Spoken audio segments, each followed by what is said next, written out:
Hello, everyone. How's it going? It is me, Victoria Baxter of the Saved and Single Ministry. And of course, if it is a Saturday, that means it is time for the Sassy Saturday Special. If you are tuning in for the first time, again, this is something I do every Saturday just to provide some type of word, motivation, encouragement, whatever, to single Christian women everywhere. Again, this ministry is part of my nonprofit organization. So I really strive in this area to help single Christian women wherever they are, whoever they are, and in whatever stage that they're in right now, whether it's healing from their past, contentment in their present, or preparation for their future. Those are the three things that I focus on the most. And I like to give that introduction because it's always somebody new who's watching this. You can learn more about me and this ministry at www.thejalministry.com, and you can click on Saved and Single. I have blogs, books, all the other good stuff. I do different coachings. I'm also a relationship and a dating coach. I'm also a certified life coach. So I do group coachings, one-on-one interactions. I just do a little bit of everything because this is the area that I love and I am definitely very passionate about. So, introduction out the way. What I actually want to talk about this morning is provider and protector. I think some people along the way were kind of getting things confused as far as like the roles, and when it comes to men, when it comes to women, when it comes to husband, wife, the whole nine. And that is something that I really go out of my way to enlighten people, because some people are so misguided or uninformed. Some people, of course, they have the whole mentality of different strokes, different folks, and whatever works in their marriage, and that's all that matters. And there are certain things that we're just not allowed to do that. Let me just give a little sidebar. When I did my book, Debunking the Fairy Tale of Boaz, it's the book for Christian single women, again, healing, contentment, and preparation. I wrote that book. I thought I put my everything into that book, but even after it was over, I had a lot of women who were like, okay, now what? What's next? What's next? So I ended up doing HCP, an HCP 28-day coaching of us actually kind of looking at the book together. And again, 28 days, it was me doing different prayers, videos, coaching calls, everything, homework assignments, the whole nine, to really, help women even farther, because I started to realize that some people, I thought I put it all in the book, but some people were like, okay, that's good. Now I need more info. I need more steps.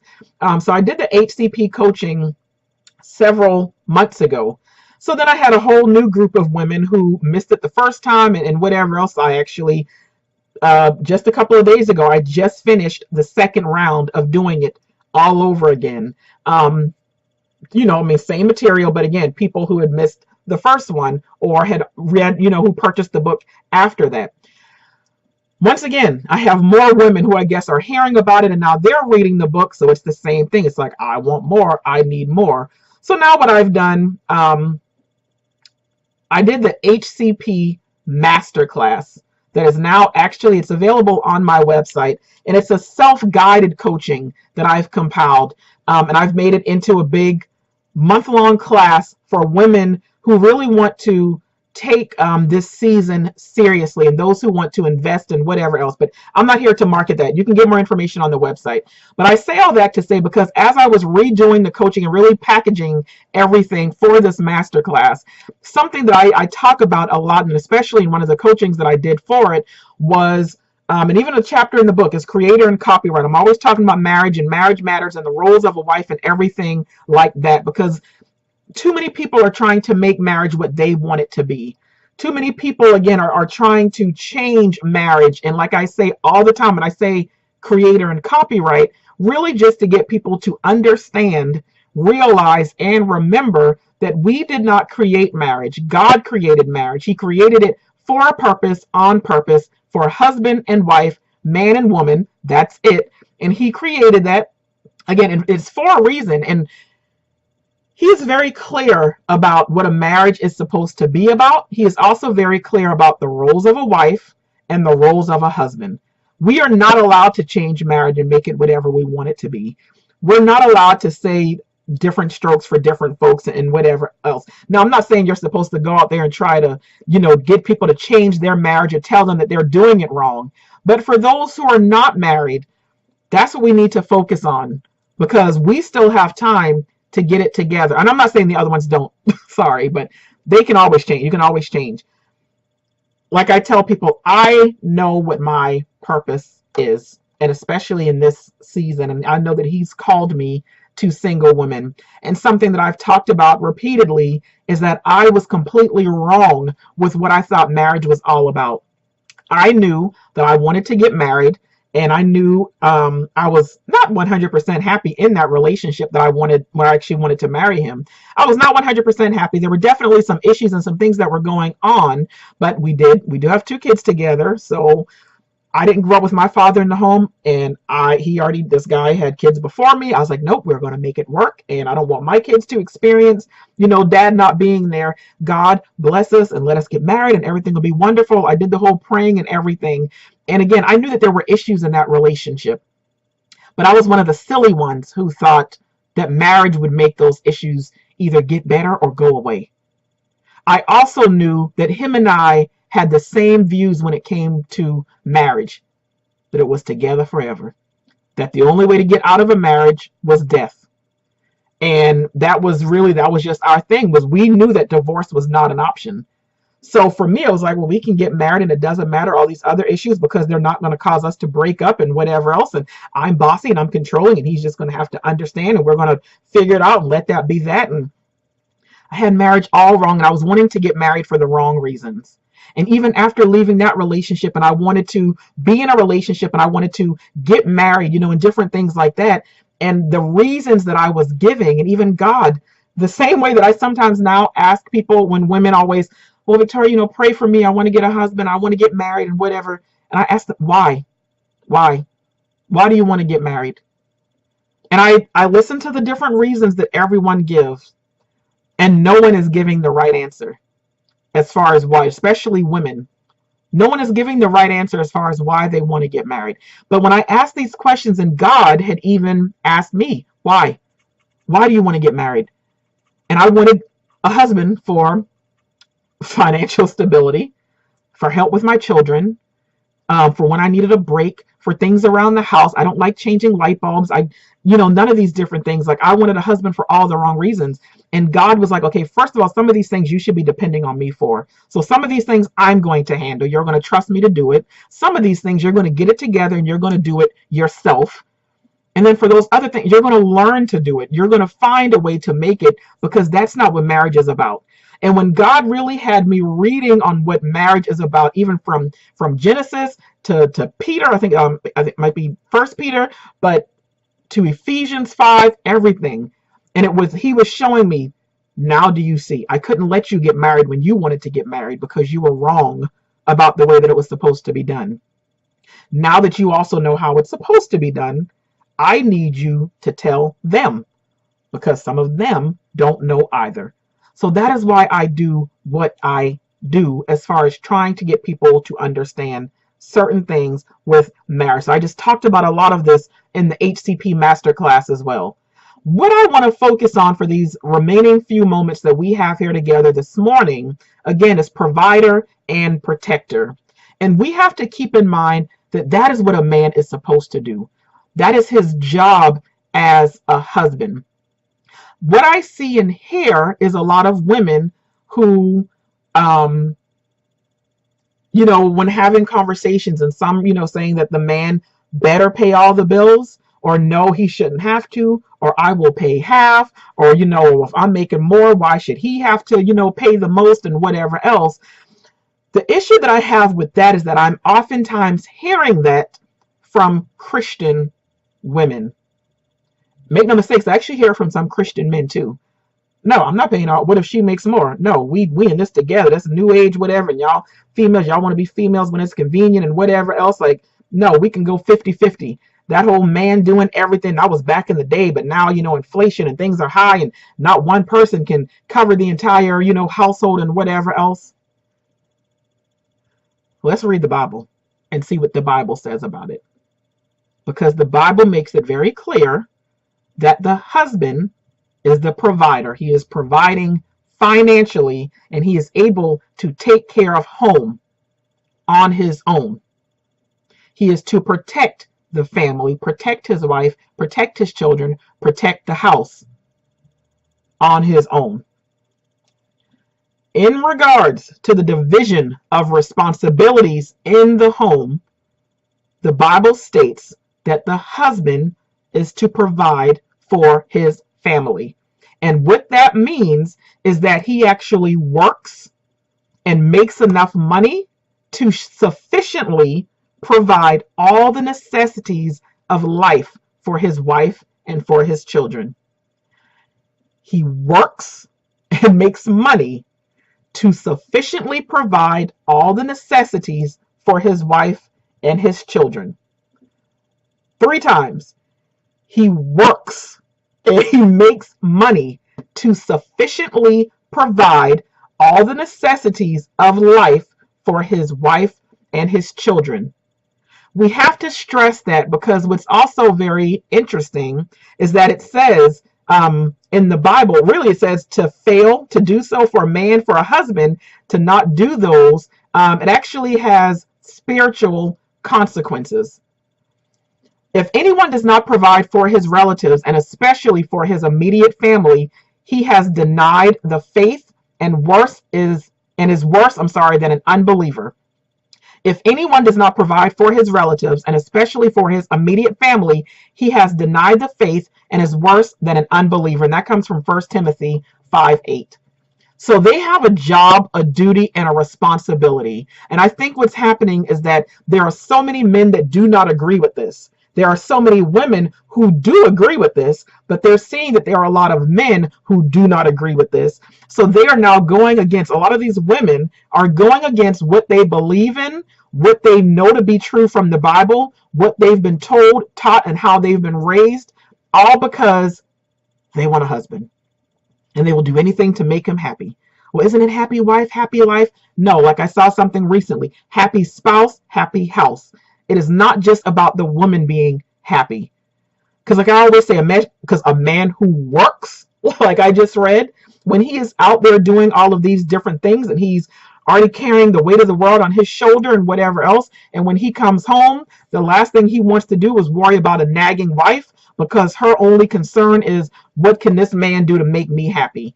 He's already fought everybody all day long. He's already conquered the world all day long. Like, you have to be his peace and his release. And if you're married, you can take release however you want to. But you have to be his peace and his release. He doesn't want to come home and have to fight with you and hear all these other different things. And I've talked about that before, because I know at least 3, but I want to say 4 different times in Proverbs, it talks about things that are, that don't even compare with a nagging wife. So let's just be clear on that. So in this scripture, what it's pretty much saying is that a man who is making no effort to provide for his family, he cannot rightfully call himself a Christian. So with these new age men that are coming with all of their excuses and whatever else, fine, let somebody else can take care of them. That somebody else can do that. Somebody else can, enable them or whatever else, or maybe they're just not ready to get married. Because what the Bible says is that a husband takes care of his house and he takes care of his home. Something that I had even had a conversation recently, and I believe I posted it in the group, but I've talked about this a lot. I don't know. I'm in so many different things. But we were kind of talking about single moms. And single moms have this thing where it's like we treat the girls, our daughters, one way, but then the sons get treated differently. And we do the whole, well, this is my prince and he's the man of the house and whatever else and woo, woo, woo. And then again, these are the same men who are enabled by their mom. And a man is almost always looking for a woman who is going to treat him the same way that his mother treated him. So as we're babying, I say we, I don't really do that. My son knows, no, get it together. But as a lot of us are babying these boys and we are sending these men out to the streets, who are then going to do what? They're going to look for a woman to enable them and treat them the way their mommy did. And a lot of us are frustrated because why? We are encountering some of these men who were babied and treated them the way their mommy did. I done had enough of mama's boys and being enabled, all of the good stuff. And they always say, oh, the way that a man treats his mom is the way he will treat you. Not always. That's not always true. We need to just rid that notion and that idea and wherever that came from, because that's not always the case. I've seen some men treat their mama like garbage, but they are whatever. A woman, I've seen some who treat their moms like queens, but they'll still play over every single female. So that's not always the case. And I got played by a guy very, very, very badly, but it's like his mama was his baby. So that's not always the case at all. Let's just be clear as far as that whole thing is concerned. So we have to be mindful of how we're raising our boys and whatever else. But again, men have a responsibility. And something else that was even discussed is we were talking about, the whole independent woman and strong woman and whatever else. And some men and women will say or wonder, why are men intimidated by strong women and by independent women?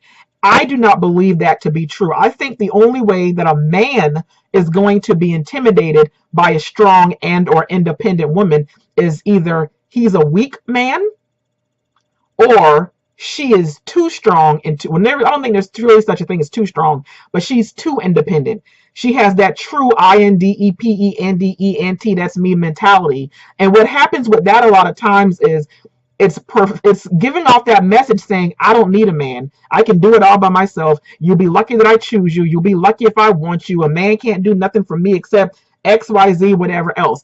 A secure man and a man who knows what his responsibilities are as a husband and as a Christian husband, those type of men already have it engraved, and instilled in them that they are supposed to be a provider and a protector. And they are not about to compete with a woman who wants to make it clear that she doesn't need them. If you are a single mom right now, make no mistakes. You do whatever the heck you got to do to take care of your children. You take care of those babies and you raise them, and you can be independent all day because you are doing it on your own. Of course, with the exception of God, we don't have anyone to depend on, and some of, we might have family and stuff like that, but for the most part, we're doing it alone. However, if you want to get married, and if you want what God says about marriage, you got to change your outlook, and you got to know when it's time to just be a woman. And when my cousin would say that to me, she said it to me once before, I was like, I am a woman. What are you talking about? But she was like, no. She was like, you got to be like a woman. Because I'm very independent. I got that from my mom. I've talked about that before. I saw her do it. I saw the way that she made it look easy, and everything like that. So for me, I got to do the same thing. And I don't need a man. If my mama did it with 5 kids, I can do it with only 2 kids. And I don't need a man. I don't need a man. I don't need a man. And I made sure that men knew that. And I had some men who were they didn't really leave or walk away, but they started to shut down. It's like, okay, either she's going to change or this just ain't going to work. At some point, one of us will finally walk away. Because I came across a lot of men, like men. I don't like to say real men because a man is a man regardless. But I came across the manly men who they knew their role and their responsibility as a provider and a protector. So if I'm letting them know that I don't need them and I can do it on my own, then what reason do they have for being there? So yes, some men who are weak, or they might get intimidated by it, because if they know that they can't run games on someone who is strong and independent, and they can see that she has it going on and whatever else. But then there are some men who are just like, okay, I see her doing it on her own. Let me show her she doesn't have to do it on her own, because he has that provider and protector and whatever else. But then if you got Miss Super Independent over here, Miss Boss Chick over here, who is saying, I'm not back, like I'm not going to give you free reign at all. I've done it on my own all this time. I got this. I don't need you. If he walks away, he's not intimidated. He knows his role, and he sees a woman who is trying to fulfill his role, even though he is now here to offer her the help that we claim we want, that often has us walking around stressed, irritated, anxious, crying, and everything else, because we're tired of carrying these loads and these burdens that we were never meant to carry. But then how quickly we recoil when someone is saying, let me help you. You don't have to do it on your own. So which one is it going to be? Because something I've said before, I would always say I was never going to submit to a man ever. Again, this is somebody who I believed in God and I wanted to get married, but I would say I was never going to submit. And again, I think I talked about that a little bit when I, got a little emotional in the Guard Your Heart video. But it was because I had a problem trusting people. I didn't even trust myself, and I didn't trust God. So of course I wasn't going to trust a man. So I couldn't submit to anybody because I just always felt like they were going to lead me astray. They were going to lead me down the wrong path, or I was going to actually maybe marry a man and trust that they were going to make the house payment, and one day the house was going to be foreclosed on or something. And that's never happened to anyone in my family. I overthink a lot. Can you tell? I overthink and I overanalyze. And my friend right now, this guy, and I was talking to him, and I think we were talking about like dream house or something like that. And we were just talking about like what our ideal house would look like. Not together, but just talking about it. And I was telling him how I would never want a house that has stairs. I would never want a 2-story house, because my concern is always, what if somebody breaks in the house and we're all upstairs and they're downstairs and we don't even know? Or what if there's a house fire? And what if we're all upstairs and then there's a fire downstairs and whatever else? So I was like, no, because I'm worried about how are we going to get to safety? Are we going to be okay? And he was just like, wow, you worry a lot, don't you? Like, why is that? And I told him, I was like, you know why? Because for the past several years, I've had to do it alone. I've been mommy. I'm not going to say I've been mommy and daddy, but I've done it all alone. And every single decision that I make has to do with my children.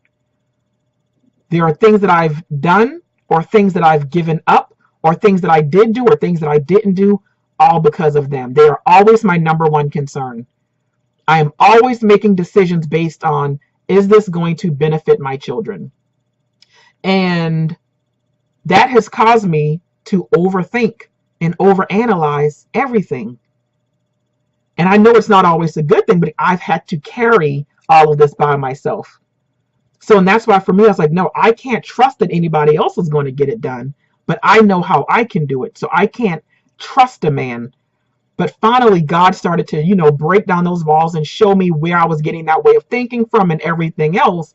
And like I even told him, and like I say now, and I'm like my sister, if she's listening, but now I'm just like, I cannot wait to submit to a man. And that's what we got to keep in mind. First of all, the Bible talks about mutual submission. A lot of us, we hear submission and we think it has to do with a man controlling us and telling us what to do and bossing us around and treating us like garbage. That's not submission. Child, that is not submission, but mutual submission. It is submitting to each other in different ways. And what the Bible says is that the man is supposed to be submitted to God, and we are submitted to the man. And if this man is submitted to God, you don't have anything to worry about. And I know that now. I didn't know that then, but I think also because I didn't really tap into my gift of discernment. I didn't really know how to test people by their fruits. I knew of God. I didn't really know God. So I was not making the best decisions because I also did not trust God, and my actions were showing that. And especially with the kind of men that I was connecting to and allowing myself to be connected to, because I also at that point wasn't healed. Like when I did that healed coaching, I know several of you tuned in when I did it live like a month or two ago, but I also just compiled that into a self-guided coaching kit on my website that you can also grab off of there. But I wasn't healed at that time. So it's like I didn't know God and I wasn't healed. That is a bad combination for a single woman, because you start making all kinds of decisions and you start entertaining all kinds of different people. So yeah, none of those men were worth submitting to. But now that I know God, and now that I know myself, and now that I got all this other stuff going on, I look forward to submitting to a man, like just knowing that I don't have to make, decisions. And I'm sure it's going to be, of course, a little bit, I say hard, but of course there are going to be times where I'm going to have to get used to, I say asking permission, but there are certain things that you run by your husband, and I think also the husband runs, like, y'all, it's a team, it's a joint effort. So I'm sure it's going to take a little bit of getting used to for me, but at the same time, I am ready. Because for those of you who don't know, this single woman's ministry, it's also a part of a nonprofit organization that I founded 3 years ago. And that non has like four or five different programs that I run primarily by myself. I do have volunteers that help and whatever else. So I have a nonprofit organization, God is Love Incorporated. I also have E613 LLC, which is after Ephesians 6:13. It's my Christian accessory line, which is also about to be an apparel line. So I have that business. I have a Christian retail company. I have a Christian nonprofit. I've already written 3 books. I'm already working on like 3 more simultaneously, along with all these other different things. And now with the life coaching certifications and the relationship coach, like in coaching, I do group coachings, individual coach, all these other different things. Like I do a little bit of everything. I'm not saying any of that to brag. I'm saying all of that to put into perspective. I do a lot. And I have a lot of people that come to me. I have a lot of people that answer to me. And I have a lot of people that I delegate things to. I am looking forward to just being at home and just being at peace, because this man, he got it all. Now, so again, back to, like I said, a man who makes no effort to provide for his, he can't rightfully call himself a Christian. Now, this does not mean that the wife cannot assist in supporting the family, because what we see in Proverbs 31, it demonstrates that a godly wife can do so, but providing for the family is not primarily her responsibility. It's her husband's. But again, we are the helpmate, the helpmeet. We are the Ezer Kenegdo, so we are to, yes, support, have his back, and things like that. It doesn't mean, now, God forbid, something happened and he, falls on hard times, that we're just supposed to look at him and discuss, like, well, now what you gonna do? Like, you the man, whatever. Like, we are to help them when they are in need. We are to be their strength when they are weak. So we still have a responsibility, but it's their responsibility primarily when it comes to providing and protecting as it pertains to a household. Now, while a husband should help with the children and with some of the household chores, that is because he is therefore fulfilling his duty to love his wife. But however, Proverbs 31 also makes it clear that the home is to be the woman's primary area of focus. The man, you're supposed to make sure that you are outside the home doing whatever you have to do to make sure things come inside the house. We need food in this house. We need furniture. Like, we need you to go work, make some money so you can bring those things in the house. But this woman, you are now in charge of the things this man is bringing inside the house. So as he's working and bringing home the money and the groceries, you need to make him some food. And when he is laying down and making love to his wife and depositing things inside of you, you need to be raising those children that are coming out of you. As he is making sure that things are coming inside the house, whether they are delivered or built or whatever else, you need to make sure that you are cleaning those things and tending to those things and keeping a nice, beautiful house. But nowhere does this state that a woman is to never, provide any money in the event that it's needed, or, to help out or whatever else. And never does it state that a man is not supposed to ever pick up some dish detergent or laundry detergent and help him do anything. So it's all about primary roles, but you do help when needed. It took a while for me to understand that, because in my last relationship, I was it's like I was the provider. He was a protector, I guess. But there was a time that I was head of household. And even though he would complain and he wanted a more traditional woman, and all this other stuff, I was like, well, this is not a traditional relationship. You're not even a traditional man, and you're not a traditional husband. You're not even a husband. You're not even my husband. So when he would get on me, like I said, about certain things, because he wanted me to fulfill these roles and whatever else, I'm like, dude, are you forgetting that you didn't bring home the bacon? I'm the one who went out and I hunted the pig and I skinned the pig and I clean the pig and I cook the pig and then I put the pig on a plate, but then I also wash those plates. And mind you, those plates sat on the table that I built and that I bought.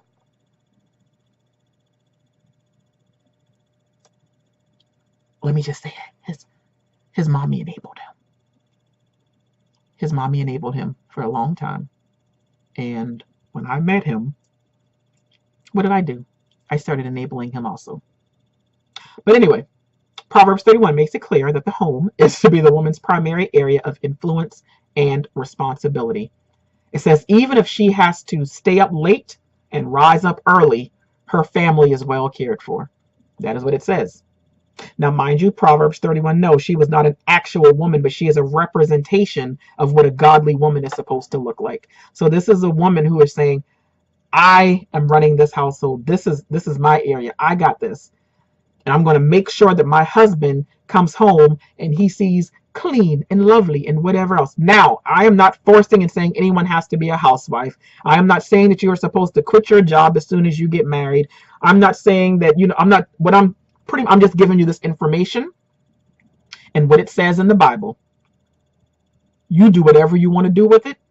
You, whatever inside your house. Maybe some of y'all are watching this and saying, oh my God, like Vicky is crazy. Like who gave her this? Like who does she think she is? Does she not realize it's 2018? You think whatever you want. Times change, but his word remains the same. And me personally, I know that when it comes down to it, yeah, my husband, he will be the provider. He will be the protector. He will be the one who is financially handling most of whatever. Again, I'm set. Like this is my job. So I work from home and whatever else, and I do these things, of course, now for money and whatever else to provide because that's what I have to do, but also because I enjoy doing these things. So if I could, there's a lot of things I'd probably do for free, if I could. But so yeah, a lot of my stuff I'm not going to stop doing. But I also know that as I make money and whatever else, if there's ever a time like, hey, something came up or whatever else, like, do you think you can the hot water heater or what? Sure, whatever. Because the fact that he's like, it's a partnership, it's a joint effort. So just keep that in mind. This is not an easy lifestyle for many women. I get that, especially in today's society and in Western nations and a whole lot of all that other good stuff. It's not ideal for them to do any of that stuff, to be a housewife or whatever else. The Bible doesn't say you have to be a housewife. None of those things. I'm just letting you know that we all have different roles. And for women who are saying like they're still going to work outside the house and whatever else, and okay, cool, whatever, cool. I get it. It's not ideal. But again, however, there are far too many women who are stressed out and stretched out. And they are stretched to their breaking point because of doing it all alone. So you do what you have to do now in this season, but it doesn't have to stay that way. And you have the right to change the trajectory of how things are going to later go. You have the right to determine that things won't be a certain way. You have the right to say, I'm doing what I have to do now, but when I get married, I'm going to let him do whatever he's going to do. You have that right. Now, where I see some women doing the whole, oh, well, he don't know. As soon as we get married, I'm going to quit my job. Or he doesn't even realize, he's going to do this and whatever else. Now, if you are deceiving a man while dating and courting and engaged in whatever else, now that's a bigger problem. That goes back to me saying that the number one cause of divorce is spiritual immaturity. You do whatever you have to do now. But me personally, when I would date and encounter them and we even talk about marriage and certain things, I let them know, and I'm very clear about what marriage means to me, the kind of marriage that I will be in, what I believe the roles of a wife are, and what I believe the roles of a husband are. Because that way no one can ever say, I didn't see that coming. I didn't know you felt that way. I didn't know you thought that way. None of those different things. So I will never go and pop certain things on people after marriage because, again, like me, a lot of people do those things thinking, well, once we get married, they stuck and you got to stay together now and da-da-da-da-da. No. Divorce is no longer at 50%. We've still been falsely reporting that for several years now, but studies are actually showing that the divorce rate is actually decreasing, and it's not hovering at 50% the way that we say it is. But even so, there are still too many divorces happening, and I still do believe that it does have to do with spiritual immaturity. People who did not know God all the way, or they knew of him, they did not know him, they did not know themselves, they did not take time to figure out and find out who it is they were marrying. They did not pray over that person to see if God was, giving the blessing to even marry that person. They did not take the time to find out the roles of a husband and the roles of a wife. So with that, yeah, you got to be mindful of that. So again, females, we do a lot, and we get stressed out and whatever else, and take and do whatever you want with this information. But once married, to prevent a lot of these stresses, it's really husband and wife praying and coming together and reorganizing and reordering their priorities and following the Bible's instructions as it pertains to all the different roles. And again, some of these things, don't wait until married. I'm about to close out, I promise. Let me just say this, because people laugh at me all the time, but like I always say, there are certain things that I talk about very early on when I would meet men, and in conversations and friendships and whatever else, because I don't have any time to waste. And some people say, oh, well, it's not wasting time, it's getting to know somebody. I don't want to get to know nobody. I'm just being real. Like, I don't have time for it. I'm going to be 34 next month, and I've spent a lot of time dating and giving the benefit of the doubt, and because I saw potential. Go back and watch the video on power of potential, but potential and whatever else, and thinking, oh, they might change, or oh, I can deal with, and whatever else, and not telling them certain things until after the fact because I didn't know how I was going to make them feel. I'm not doing that anymore, because then you go on and then you develop feelings. And of course, back then when I was still being sexually immoral, but I was waiting until all these things already happened, and we'd already spent time, we'd already had sex, I'd already caught feelings, and then we were talking about the big stuff. And then realizing, oh, this might not work, but now I'm already too connected, or I love him, or I feel for him, and I can't walk away now and whatever. No, I'm not doing that no more. And even now with not having sex, I don't feel like wasting my time. I don't feel like getting my hopes up. So I talk a lot, as you can tell, because it's been a while now, but I talk a lot, and I do the same thing even when I would encounter and when I talk to men. Well, I have one friend now, but still, I make sure they know how I feel about everything. And if we have that first conversation or that first date or whatever, like, I have, again, that diarrhea of the mouth, because I'm spilling it all out. So that way, if he hears anything that he doesn't like, he can walk away. And it's the same with me. If he says something that I can be done, because I don't have time sitting around trying to change somebody, or thinking, oh, they might change for me, or oh, I'll probably grow to love them so much, and none of that will matter. I don't have time for any of that. Y'all do whatever y'all want. Provider and protector. That's all. But thank you all for tuning in to the Triple S Effect, the Sassy Saturday Special. Again, you can learn more about me in this ministry at www.thejalministry.com. You can click on Saved and Single. And again, I believe it's already on the website. You can enroll in the HCP Masterclass for those who are they really want to invest and commit to healing from their past and finding contentment in their present right now, not focusing on being single and wanting a man, like helping you put your passion in your place and focus on different things, all while preparing for the future and then later thinking about becoming a wife. And for all those who just want the healed part, I did do the healed self-guided coaching kit as well. So yeah, even if you want to, again, I still do the coaching, relationship coaching, dating coaching, life coaching. Connect with me there about that as well, for a consultation, one-time session, whatever. I am here for you because I love you. So God bless you all. Y'all have a good one and enjoy the rest of your weekend. Bye-bye.